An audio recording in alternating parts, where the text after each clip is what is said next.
bwali bukukeereddeko ko oli najja munanga ate mu kifo wooli like nga business yo najja n'akusiba munanga ate ekicupuli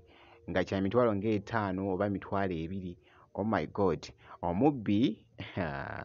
bamukutte oba tukitwale nti nno omufere bamukutte wano naye bannange kye bamukoze mu katambi bamukubye emiggo emibi ennyo. Byengenda okubeera nga nkolagako ku maaso awo. Shiba Kalungi nina munanga ate update wali nina Lozi ate ne Rema Namakula Pampite Geminati nsinza ku Geminati Yugi nziza okubeera nga nkutuusaako ku munange ebiri mu kutambula eside eno. Kakasa nti nno subscribinga ko site n'okulakinga video kakati nno mu byonna kansooke nkutegeeze nti nno ndabiko ko wali akatambi akabadde kafuuse ettabbu ku social media nga we mbadde nkunyonnyola mu kusooka nti wali obaddeko ko munange awo oli najja n'akusiba munange ate ekicupuli. Waliwo we naliko nga ndi ku business oli najja n'ansiba ekicupuli kya mitwalo 5. Actually saasooka kwekennenya ssente we yali azimpa naye ne muddiza balance ngendo okutunulira munnange ssente zampadde kicupuli nga kya mitwalo 5 kyokka nga mmaze omuddiza munnange ate balance nawulira nga bannange enzigwawo naye nno okutwayiza wamu oba naawe kyali kikutuuseeko eyo oli najja n'akusiba munnange ate ekicupuli just nkirese nga for example eside naye ekibadde wano abadde azze naye bannange yonna gye biggweredde mu katambi. Oh my god, embeera nga bwebadde bweti bwebadde. Lwaki ogaba ebicupuli?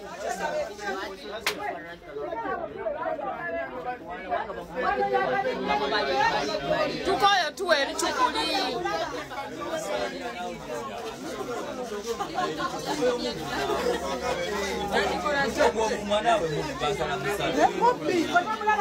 Yagala otuwa ebicupuli labalabalaba.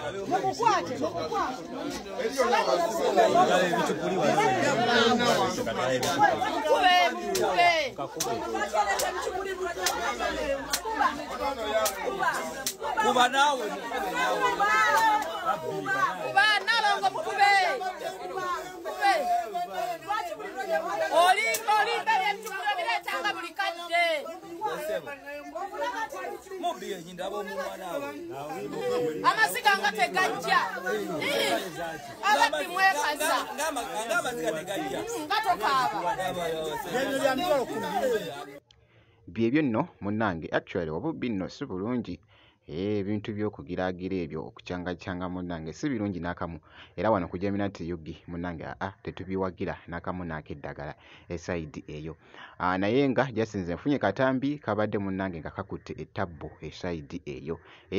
naye nga byebyo kankwongereyo ku wali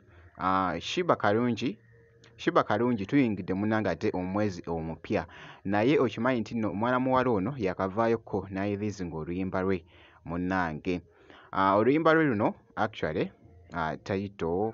weesibadde olwa Shiba Kalungi lukyakutte nno oba nga lukyagenda mu maaso munnange ate okukwata ettabbu okwetooloola. Jjukira nti nno nkutegeezeza nti tuyingidde munnange ate omwezi omupya eside eno. Shiba Kalungi avuddeyo ko wali n'ateekayo ebifaananyi ebyo ebibadde bikutte ettabbu eside naye nno byebyo ebikyagenda mu maaso bannange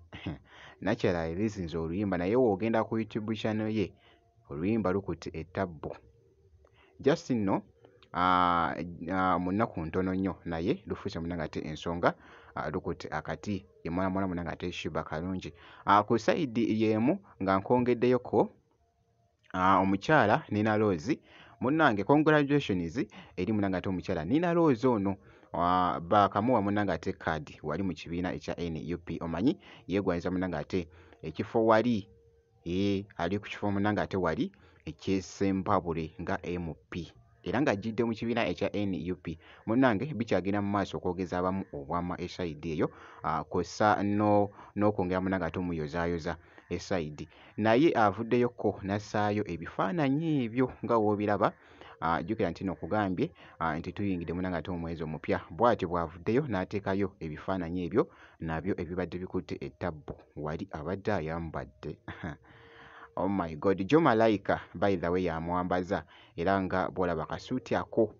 mu kala eyo yamudesigninze bamuyita Joe Malaika oli alina munanga ate fashion ezakabi okukamalako obumazi mwana mulenzi oyo kankongereyoko wali Rema Namakula naye avuddeyo jjukira nti nokugambye nti omwezi ogutandise avuddeyoko naye nassaayo ebifaananyi ebyo nga woobiraba naye Rema Namakula ebiseera ebisinga nti nno nze actually ndwawoko okulaba nga Rema Namakula for example ng'ataddeyoko ekifaananyi oba vidiyo nga tasimayirinze nedda kiba kizibu munanga ate ebiseera ebisinga naye avuddeyoko nassaayo ebifaananyi ebyo bambi bibadde bikutte ettabbu wali ku mikutu egy'enjawulo ye bannaye Rema Namakula ng'aluddewo munanga ate okuriizinga oluyimba olupya naye nalabyekoko wali n'akangamu n'agamba nti no oluyimba olupya luli munanga ate ku coming soon ye mwana muwala munanga ate Rema Namakula nja kubanga nkuwa update yonna enaafaayo esayidi eyo naye nno gwe nti munanga ate bwenkoze kakasa nti gwe kasobeera nga osubscribinze ebisigadde byonna munanga ate bitulekere tujja kubeera nga tukuwa update yonna